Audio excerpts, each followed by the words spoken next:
Thiruvananthapuram SAT ആശുപത്രിയിലെ പുതിയ lift പണിമുടക്കി. Lift പണിമുടക്കിയതോടെ രോഗികളും ഗർഭിണികളും ദുരിതത്തിലായി. ഈ മാസം 10-ന് ഉദ്ഘാടനം ചെയ്ത ലിഫ്റ്റാണ് തകരാറിലായത്.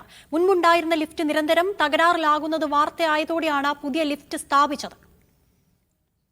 വിവരങ്ങളുമായി മുഹമ്മദ് ആഷിഖ് ചേരുന്നു. ആഷിഖ്, ഈ ലിഫ്റ്റ് പണിതിട്ട് അല്ലെങ്കിൽ വന്നിട്ട് വലിയ ദിവസങ്ങളൊന്നും ആയിട്ടില്ല, അതിനുള്ളിൽ തന്നെ ലിഫ്റ്റ് മുടങ്ങിയിരിക്കുന്നു. വിവരങ്ങൾ അതിന് ഈ SIT-യിലെ ലിഫ്റ്റ് തകരാറ് വലിയ വാർത്തയാവുകയും രോഗികളും ഗർഭിണികളും അടക്കമുള്ളവർ വലിയ ദുരന്തം അനുഭവിക്കുന്ന വലിയ ചർച്ചയാവുകയും ചെയ്തതിനെ തുടർന്നാണ് ആരോഗ്യവകുപ്പിന്റെ അടിയന്തര ഇടപെടലിന്റെ ഭാഗമായി കഴിഞ്ഞ 10-ാം തീയതി പുതിയ ലിഫ്റ്റ് സ്ഥാപിക്കുന്നത്. എന്നാൽ ആ പുതിയ ലിഫ്റ്റ് സ്ഥാപിച്ച ആദ്യഘട്ടം മുതൽ നിരന്തരം ഇതിന് പ്രശ്നങ്ങൾ ഉണ്ടാകുന്നതായിട്ടാണ് രോഗികൾ പറയുന്നത്.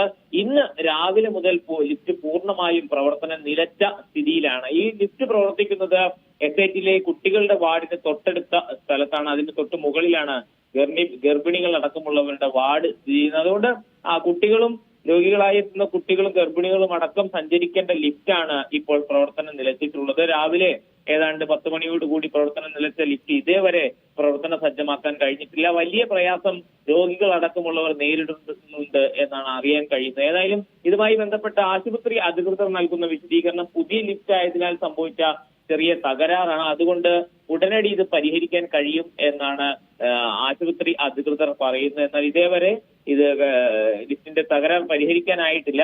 നമുക്ക് ലഭിക്കുന്ന വിവരം അനുസരിച്ചാണെങ്കിൽ ലിഫ്റ്റ് ടെക്നീഷ്യന്മാർ എറണാകുളത്ത് നിന്ന് എത്തിയതിനു ശേഷം മാത്രമേ ഇത് ശരിയാക്കുകയുള്ളൂ. ഒരുപക്ഷെ നാളെ രാവിലെയൊക്കെ ആകുമായിരിക്കും ഇത് ലിഫ്റ്റിന്റെ പ്രവർത്തനം ശരിയാക്കാൻ. ഏതായാലും പുതുതായി സ്ഥാപിച്ച ഒരു ലിഫ്റ്റ് നിരന്തരം പണിമുടക്കുന്നു എന്ന് പരാതി ഉയർന്നതിനെ തുടർന്ന് പുതിയൊരു ലിഫ്റ്റ് സ്ഥാപിച്ചിട്ടും അത് വീണ്ടും പണിമുടക്കുന്നു എന്നുള്ളതാണ് ഇതിൽ ഏറ്റവും ശ്രദ്ധേയമായ കാര്യം.